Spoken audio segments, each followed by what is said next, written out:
Assalamualaikum warahmatullahi wabarakatuh. Selamat siang kepada Bu Nike selaku dosen pengampu mata kuliah pencitraan biomedis dan selamat siang juga kepada teman-teman semuanya. Di sini kami dari kelompok 4RA akan menyampaikan presentasi tugas besar kami dengan topik deteksi malaria menggunakan Convolutional Neural Network atau CNN.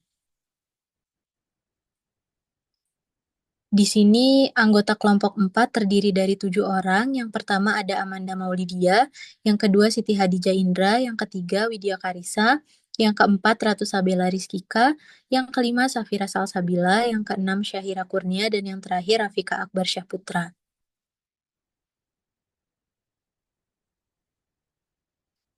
Oke, Berdasarkan topik yang kami pilih, di sini kami merumuskan tiga permasalahan. Yang pertama terkait dengan bagaimana merancang model CNN untuk mendeteksi penyakit malaria.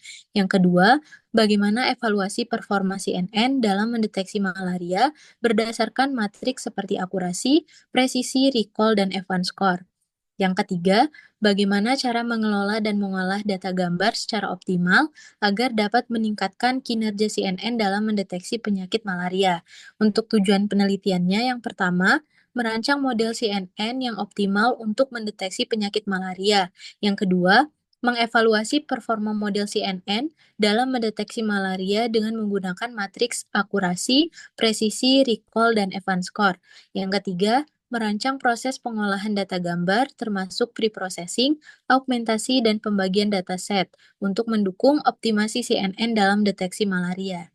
Selanjutnya akan dijelaskan oleh rekan saya.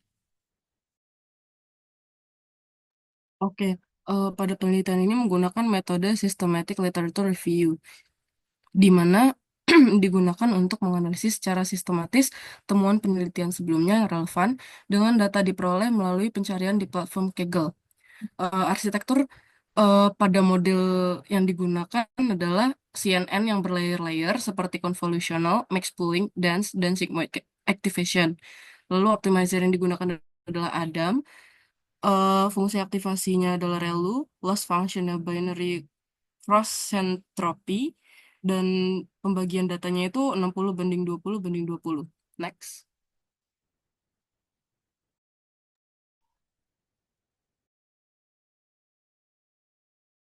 Next lagi. Jadi kita masuk pada tahapan yang dilakukan, yang dimana tahapan pertama itu menggunakan data akuisisi. Nah, data akuisisi ini adalah proses atau mengumpulkan, mengimpor atau mendapatkan data dari berbagai sumber untuk yang digunakan dalam analisis pelatihan model atau aplikasi lainnya. Dari data akuisisi ini mencakup dari langkah-langkah yang pertama mengunduh dataset, yaitu menggunakan Kaggle API untuk mengunduh dataset, kemudian mengekstrak dataset dengan menyiapkan file dari format zip ke folder yang dapat diakses, lalu memuat data, yang dimana membaca gambar dari folder atau mengelompokkan berdasarkan label, dan menyimpannya dalam format array. Next.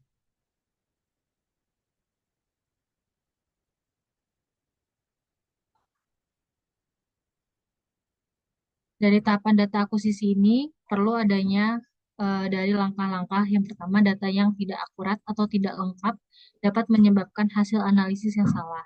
Dari tahapan ini juga akan memastikan bahwa data berada dalam format yang dapat digunakan untuk proses lanjutan. Yang di mana sebelah kiri ini merupakan codingan yang pertama dilakukan dengan pip install dari Kaggle-nya, kemudian nanti mengimport dari zip file, kemudian lalu memasukkan datasetnya. Okay, next. Nah, dari data akuisisi ini juga memiliki cakupan dengan menyiapkan path dan struktur folder, kemudian memuat gambar dari folder, lalu memproses gambar, mengonversi data ke format yang sesuai, lalu pengadaan label kategori, dan normalisasi nilai pixel. Nah, ini dari codingannya itu mulai masuk ke loading dan prosesi data, kemudian nanti memasukkan kelas folder ke dalam kelasnya, kemudian nanti memasukkan dengan image path-nya. Oke, next. Oke, tahapan selanjutnya yaitu melakukan preprocessing data. Nah, preprocessing data ini adalah langkah awal dalam pengolahan data untuk mempersiapkan data mentah menjadi bentuk yang lebih terstruktur dan siap untuk digunakan. Nah, serta berfungsi untuk meningkatkan kualitas data yang berdampak langsung pada kinerja model. Nah, untuk tahapan preprocessing data itu, yang pertama ada loading data gambar, ada filtering file, kemudian ada normalisasi ukuran gambar, dan mempersiapkan fitur dan label untuk pelatihan model. Next. Selanjutnya yaitu eh, sesuai dengan coding di samping, yaitu tahapan preprocessing data dilakukan untuk mentransformasi data, kemudian encoding label, kemudian normalisasi data, lalu data splitting, dan augmentasi data. Adapun tujuan dari preprocessing data sendiri yaitu yang pertama meningkatkan kualitas data, yang kedua standarisasi data, yang ketiga mengurangi noise, dan yang keempat memastikan data siap digunakan. Tahapan preprocessing data selanjutnya yaitu data augmentasi, di mana di sini mengatur rotasinya, lalu mengatur eh, horizontal flip, lalu dan zoom range-nya. Next. Selanjutnya pada bagian model building, di mana model ini tuh terdiri dari beberapa lapisan. Nah, untuk yang pertama itu dari model arsitekturnya itu kita itu menggunakan lapisan CNN secara linear ataupun berurutan. Nah, selanjutnya itu dilakukanlah lapisan konvolusi, di mana terdapat lapisan konvolusi yang pertama, dia itu menggunakan 32 filter dengan ukuran 3x3 untuk mengekstraksi fitur penting dari gambar input. Nah, selanjutnya dilakukanlah fungsi aktivasi relu yang diterapkan untuk menambahkan non-linearitas sehingga model dapat belajar pola yang lebih kompleks. Nah, selanjutnya itu ada lapisan konvolusi 2 di mana menggunakan 64 filter dengan ukuran kernel 3x3 untuk melanjutkan proses ekstraksi fitur. Next. Nah, selanjutnya dilakukanlah polling layers, di mana terdapat lapisan polling yang pertama, max polling dengan ukuran 2x2 diterapkan untuk mengurangi dimensi data yang tujuannya untuk menurunkan kompleksitas komputasi. Nah, selanjutnya ada lapisan polling 2, di mana proses polling 2 ini digunakan untuk lebih mereduksi dimensi fitur sehingga dapat meningkatkan efisiensi dan mempercepat proses komputasi model. Lalu ada flattening layer, yaitu lapisan perataan, di mana terdapat matriks fitur hasil dari lapisan polling yang diratakan menjadi vektor satu dimensi. Next. Selanjutnya dilakukanlah dropout layer. Dropout ini diterapkan dengan probabilitas 0,5 untuk mengurangi resiko overfitting. Lalu ada output layer, di mana yang terakhir itu lapisan keluar. Lapisan terakhir ini memiliki jumlah neuron yang sesuai dengan jumlah kelas dalam data baik positif maupun negatif.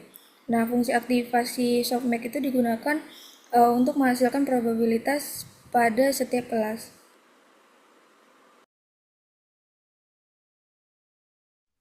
Selanjutnya ada training model. Nah, proses training model ini merupakan inti dari machine learning, di mana algoritma dilatih untuk mengenali pola dalam data dan menghasilkan prediksi yang akurat. Kemudian ini adalah codingan yang digunakan untuk training model pada hasil kami. Itu komponen yang digunakan dalam training modelnya. Yang pertama ada dataset, kemudian arsitektur model, optimizer, fungsi loss, dan yang terakhir itu callback. Nah, untuk langkah-langkah training modelnya, pertama ada data augmentation, kemudian dilakukan validation set, yang ketiga itu epochs, dan yang terakhir itu callbacks. Next. Nah, ini merupakan hasil dari training model yang dilakukan. Selama proses pelatihan model, terlihat peningkatan yang signifikan dalam akurasi dan penurunan kerugian pada atau loss pada data pelatihan dan validasi. Di mana pada epoch pertama, model mencapai akurasi sekitar 53,22% dengan loss 0,7040. Namun seiring berjalannya waktu, akurasi kemudian terus meningkat, mencapai 93,21% pada epoch terakhir dengan loss 0,2019. Peningkatan ini menunjukkan bahwa model berhasil belajar dengan baik dan menunjukkan stabilitas serta kemampuan generalisasi yang baik pada data yang belum pernah dilihat sebelumnya, meskipun ada sedikit fluktuasi pada epoch tertentu. Baik, setelah data di training, selanjutnya data atau model itu dievaluasi. Nah, gunanya untuk memeriksa seberapa baik model bekerja dengan data yang telah di training sebelumnya. Nah, didapatkanlah nilai akurasinya itu di 96,17% dan atau lossnya, nilai lossnya itu di 12,79%. Nah, nilai akurasi ini menunjukkan seberapa sering model membuat prediksi yang benar. Kalau untuk nilai loss itu untuk menunjukkan tingkat kesalahan dalam prediksi. Nah, gimana buat cari nilai akurasinya nanti bakal dijelasin di next slide. Nah, setelah dilakukan evaluasi, selanjutnya itu melakukan prediksi model untuk menguji kemampuan CNN dalam mengenali atau mengklasifikasikan data baru. Nah, dalam hal ini kami membahas mengenai eh, deteksi malaria menggunakan CNN, yang mana kami akan mengklasifikasikan gambar sel darah. Nah, pada evaluasi model ini atau prediksi ini, kami mengkategorikan gambar menjadi dua kategori. Yang pertama itu ada parasitai- parasiticide, itu untuk gambar sampel darah yang terinfeksi malaria, dan kategori uninfected itu untuk gambar sampel darah yang tidak terinfeksi malaria. Nah, setelah dilakukan klasifikasi, didapatkanlah untuk nilai precision, recall, dan F1 score-nya. Untuk nilai precision darah yang terinfeksi itu di 97% dan yang untuk darah tidak terinfeksi itu di 96%. Terus untuk nilai recall untuk darah yang terinfeksi itu 97% dan untuk gambar yang tidak terinfeksi itu di 96%. Terus ada nilai F1 score-nya juga, itu untuk darah yang terinfeksi itu di angka 96% dan yang tidak terinfeksi itu di 96%.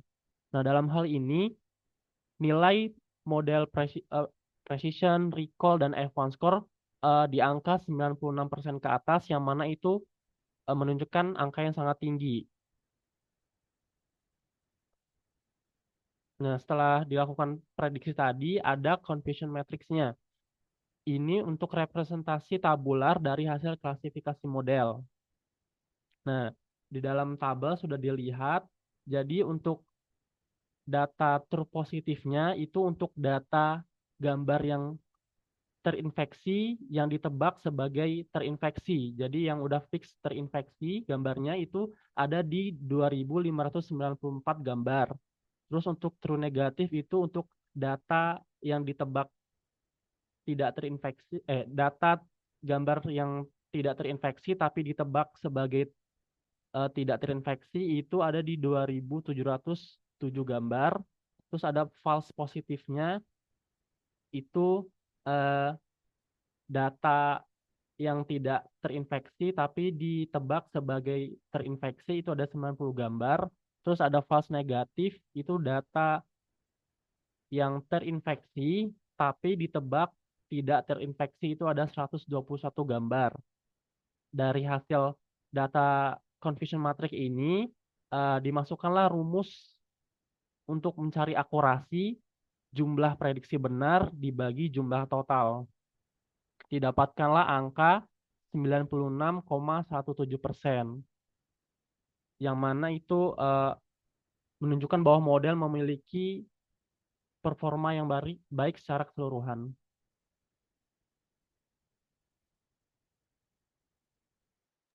Baik, untuk kesimpulannya, kesimpulan dari penelitian ini adalah bahwa model klasifikasi berbasis CNN dikembangkan untuk meningkatkan akurasi deteksi penyakit malaria dengan memanfaatkan dataset terstruktur dari Kaggle. Penelitian ini juga bertujuan untuk mengurangi jumlah kesalahan prediksi berupa false positif dan false negatif, sehingga hasil deteksi menjadi lebih andal. Optimasi dilakukan melalui pre-processing data yang mencakup resizing, augmentasi, dan pembagian dataset guna mendukung kinerja model. Pendekatan sistematis diterapkan dengan menggunakan arsitektur CNN yang terdiri dari layer convolutional, max pooling, optimizer Adam, dan fungsi optimasi ReLU untuk mencapai performa yang optimal.